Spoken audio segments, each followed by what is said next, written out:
ኤቢ መሽቷል እኮ ምን ሆነሽ ነው እንዴ? ለምን ትፈራለህ? አሁን እኮ የድሮ ኤቢ አይደለችም። የድሮዋንስ ቢሆን ለምን እፈራታለሁ? አይ ትፈራት ነበር እንዴ? ያ ቻርጀር የዳጣ እኮ ነው። እዚህ ነበረች እንዴ? ተውሻት ነው። ክፍሌ መጥቼ ወስደዋለሁ ብለኛለች። እሺ አሁን ምን ልስጥሽ? እኔማ እኮ የዶስቶቭስኪ መጽሐፍ ፈልጌ ነበር። ወንጀል ቅጣት የሚለውን አመጣልኝ። እሱ ልቀበል እኮ ነው። አላመጣሁትም። ልጁ አልጨረሰውም። በቃ ሲጨርሰው ተቀብዬ አመጣልሻለሁ። አሁን ሂጂ በቃ ኤቢ።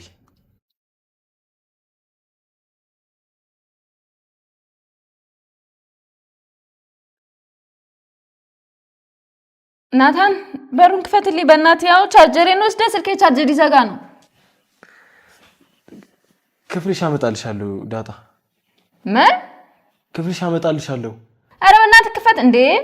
ደግሞ ማንን አስገብተህ ነው? በእናትሽ ውስጥ ግቢ ኤቢ። አይ አልገባም። እዚህ ነው የምሆነው።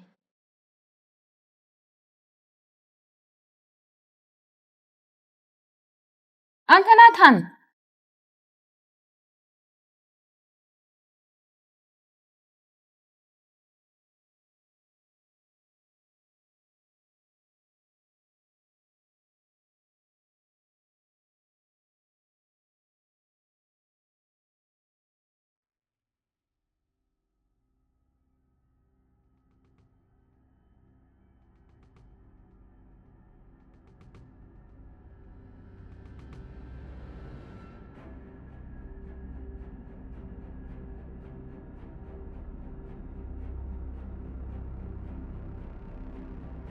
አቢጌል ልብ ገዝታ ትተው የነበረውን ተንኮልና ሴራ ቤታቸው ከመጣች ጊዜ አንስቶ የቤተሰቡን ሰላም ስራዬ ብላ እያወቀች ባለችው አክስቷ ተደጋጋሚ ግፊት ከናታን ጋር አብራ ለመሆንና ዳጣን ከሱ ለመለያየት ሙከራዋን ጀምራለች። ቀድሞውኑ በናታንና በአቢጌል መቀራረብ ደስተኛ እንዳልሆነች ደጋግማ የነገረችው ዳጣ ዛሬ ደግሞ ይባሱኑ በምሽት የመኝታ ቤቱ በር ተቆልፎ ለብቻቸው ሆኖ አግኝታቸዋለች። ነገር ግን የዛሬውን እንደሌላ ጊዜው ቀለል አድርጋ ማለፍ የምትችል አትመስልም። እናንተ በዳጣ ቦታ ብትሆኑ ኖሮ ምን ልታደርጉ ትችሉ ነበር? ሐሳብ እንዲሁም አስተያየታችሁን ኮሜንት ላይ ጻፉልን። ከዚህ ሁሉ አስቀድሞ ሰላምን ለመጠየቅ ያለችበት ቤት ድረስ የሄዱት ማርታና እህቷ ገና ገብተው ከመቀመጣቸው ነገር እንዲሁም ችግር መፍጠር የዕለት ተዕለት ቀለቧ አድርጋ የያዘችው ነገረኛዋ መድኃኒትም ትቀጥልና በጣም ነው እኮ የሚገርመው አንቺ እኮ 2-3 ልጆች ያሉሽ ነው የሚመስለው ብላ ስትል ሰላምም ወሬውን ለማስቀየስ እየሞከረች እትዬ አክስቴ እኮ ምግቡን እያዘጋጀች ነው ብላ ብትልም መድኃኒት ግን ነገሩን ለመተው ፈጽሞ ፍቃደኛ አልነበረችም። ቀጥላም ልጅሽን ለማየት በጣም ፈልጌ እኮ እንዴት እንደጓጓው ትላትና ያለ ፍቃዷ ተነስታ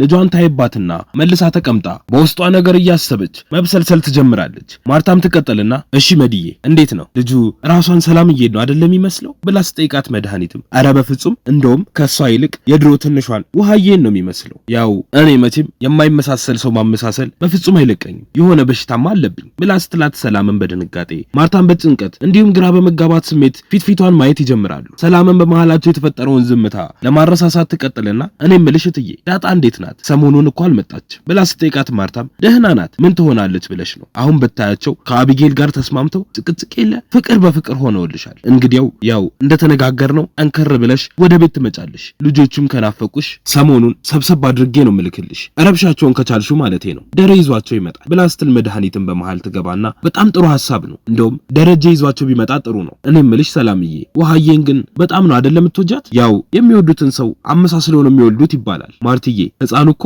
በቃ ቁርጥ ውሃን ነው የሚመስለው አይገርምሽም? ብላ ስትላት ሰላምን በድጋሚ በድንጋጤ እንዲሁም ግራ በመጋባት ስሜት መርበትበት ትጀምራለች። የዛኑ ቀን አመሻሽ ላይ ከአባቷ ጋር ቲያትር ለማየት ሄዳ የነበረችው አቢጌል ለብቻዋ ወደ ቤት ተመልሳ ወደ ውስጥ ስትገባ ናታንን ለብቻው እራት እየበላ ትመለከተውና አጠገቡ ተቀምጣ ማውራት ይጀምራሉ። በመሃልም አቢጌል እጇን ትዘረጋና ደብቃ በእጇ ውስጥ የያዘችውን እንድትወስድ ትሰጠዋለች። ናታንም ምን እንደሆነ በእጇ የያዘችው እየጠየቃት ባለበት ዳጣ ትመጣለች። አቢጌልም እሷን ስታይ በድንጋጤ እጇን ሰብስባ አርፋ ትቀመጣለች። ሁኔታዋን ያስተዋለችው ዳጣም ነገሩን እንዳላየ ሆና አጠገባቸው ትቀመጥና ኤቢ እንዴት ነሽ ብላ ስጠይቃት አቢጌልም ደህና ነኝ ዳጣ ትላትና እጇን አንስታ እንኪ ዳጣ ብላ በእጇ የያዘችውን ሎሊፖፕ አንስታ ትሰጣታለች። ዳጣም ደስ ብሏት በፈገግታ ትቀበላትና አመሰግናለሁ የኔ ውድ እህት ግን ኤቢ ለኔ ነው ያመጣሽው ብላ ስጠይቃት ናታንም ይቀጥልና ላንቺ ባይሆን ትሰጥሻለች እንዴ ብሎ ሲመልስላት አቢጌልም በሉ በቃ እኔ ልብሴን ልቀያየር ብላቸው ተነስታ ትሄዳለች። ዳጣም ትቀጥልና ላንተ ልትሰጥህ ነበር አይደለ ናታን በቃ እንካ እሷ እንደሰጠችክ ወይም ደግሞ ከሷ እንደተቀበልክ አድርገህ አስበው። የገዛችው ላንተ ነው ብላ ተነስታ ጥላው ልትሄድ ስትል ናታንም ቆይሽ ወዴት ነው እየሄድሽ ያለሽው ብሎ ሲጠይቃት እሷም ንፋስ ለመቀበል ወደ ላይ እንደምትሄድ ነግራው ቀጥታ ወደዛው ትሄዳለች። እዛም ደርሳ በውስጧ ከራሷ ጋር ማውራት ትጀምራለች። ኤቢ እኔ የአባቷ ልጅ እንደሆንኩ አውቃ ግን እንዴት ለማየ ሳትናገር ቀረች? አሁን ደግሞ ለናታን ያመጣችውን ስጦታ እኔን ስታይ ለሱ ከመስጠት ይልቅ ለኔ ሰጣኝ ሄደች። ኤቢ ናታንን እኮ ትወዷለች፣ ግን ለኔ አስባ ያመጣችለትን ስጦታ ከመስጠት ተቆጠበች። አምላኬ ሆይ ራስ ወዳድ እየሆንኩኝ ነው እንዴ? እባክህ አንዱን ሳልጨርስማ በሌላ አትፈትነኝ። የእናቴ ፈተና ሳያልቅ እንደገና በናታን እባክህ አታድርገው አምላኬ ብላ ትላለች። የዛኑ ቀን ማታም ደረጀ ከውጪ ተናዶ እየተቻኮለ መኝታ ቤት ውስጥ ይገባና ድምጹንም ጮክ አድርጎ ቆይ ግን ምንድነው ማደርጋት? ምንድነው የሚሻለኝ ብሎ ተናዶ በፍጥነት አልጋው ጫፍ ላይ ሄዶ ይቀመጣል። ማርታም ድምጹን ሰምታ ትመጣና ደሬ ምንድነው የተፈጠረ ነገር አለ? ምን ሆነሃል ብላ ስትጠይቀው እሱም እቺ ሴትዮ ግን አላማዋ ምንድነው? እዚህ መታ ዳጣና ውሃ ይመሳሰላሉ አለች። እዛ ሄዳ ደግሞ ሰላም ጋር የተወለደው ልጅና ውሃ ይመሳሰላሉ ትላለች። ቆይ ግን እሷ ሁሉንም ከውሃ ጋር መሳሰላ ትችላለች እንዴ ብሎ ሲቆጣ ማርታም ትቀጥልና ደሬ ሰላም ደውላ ይሄንን ነገር አወራችልህ? ደግሞ ይሄ ምንም የሚያናድ ነገር የለውም። ንግግሯ ትክክል ባይሆንም አንተ ግን በዚህ ልክ ሊያስቆጣህ ይገባል ብላ ስትመልስለት ደረጀም በፍርሃት እንዲሁም በግርምት ስሜት ውስጥ ሆኖ ቆይ ግን ላንቺም ዳጣና ውሃ ይመሳሰሉብሻል ብሎ ሲጠይቃት እሷም ቢመሳሰሉስ ምንድነው ችግሩ? ይሄ እኮ ደስ የሚያስብል እንጂ የሚያስቆጣ ነገር አይደለም ብላ ስትለው ደረጀም ማርቲ አንቺ እኮ እሷ ከዚህ ጀርባ ማለት የፈለገችውን ፈጽሞ አልገባሽም፣ በቃ አርፋ ወደ መጣችበት ሀገር ትመለስ ብሎ ሲል ማርታም ትቀጥልና ያለችው ነገር በደንብ ይገባኛል። ደግሞስ ማን ያውቃል ግንኙነት ቢኖራቸውስ? ማለቴ ልጅቷ እናታንም ሆነ አባቷን አታውቅም። በዛ ላይ አንተ የጓደኛዬ ልጅ ናት ብለህ ዋሽተሃል። አንተን ስለማምንህና ላስጨንቅ ስላልፈለግኩኝ እንጂ ሁኔታው በሙሉ እኮ ጥያቄ ይፈጥራል። ማለቴ በቃ ካንተ ወይም ከኔ ዘመድ ተወልዳ ሊሆን ይችላል ብላ ስትለው ደረጀም ተንፈስ ብሎ እሺ ግን ለማንኛውም እህትሽ እንደዚህ ያለ ወሬን እንድታቆም ብትነግሪያት ይሻላል ብሎ ሲላት እሷም አንተም በማያስቆጣ ነገር መቆጣትህን አቁም በቃ ብላው ተነስታ ጥላው ትወጣለች። እሱም በጸጸት እንዲሁም በቁጭት ስሜት ውስጥ ገብቶ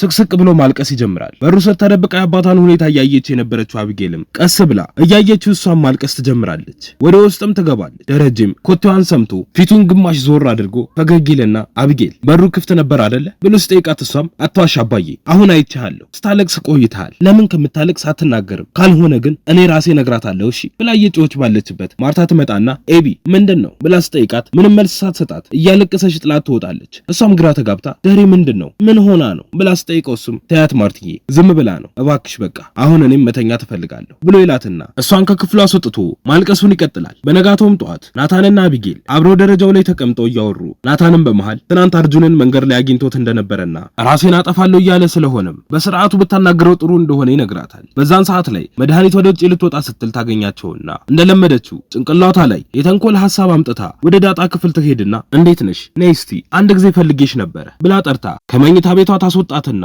እንድትመለከታቸው ለማድረግ መሞከር ትጀምራለች። ዳጣም ታስተውላቸውና አኩርፎ ወደ መኝታ ቤቷ ስትገባ እነሱም ይመለከቷትና አቢጌልም በቃ ናታን ሄድና እንደምትፈልገው አድርጋ አረጋጋት ብላ ትልከውና አክስቷን ተነስታ ጥላት ወደ መኝታ ቤቷ ትሄዳለች። የዛኑ ቀን ማታም ላይ ነው መድኃኒት ለማርታ ሰላም እሷ ለስራ ዱባይ በሄደችበት ወቅት ከደረጃ አርግዛ ሊሆን እንደሚችል ጥርጣሬውን ነግራ ያናደደቻት። ዳጣም ናታንና ኤቢ መኝታ ቤት ዘግተው ለብቻቸው አግኝታቸዋለች። በቀጣይ ምን የሚፈጠር ይመስላችኋል? ሐሳብ እንዲሁም አስተያየታችሁን ኮሜንት ላይ ጻፉልን።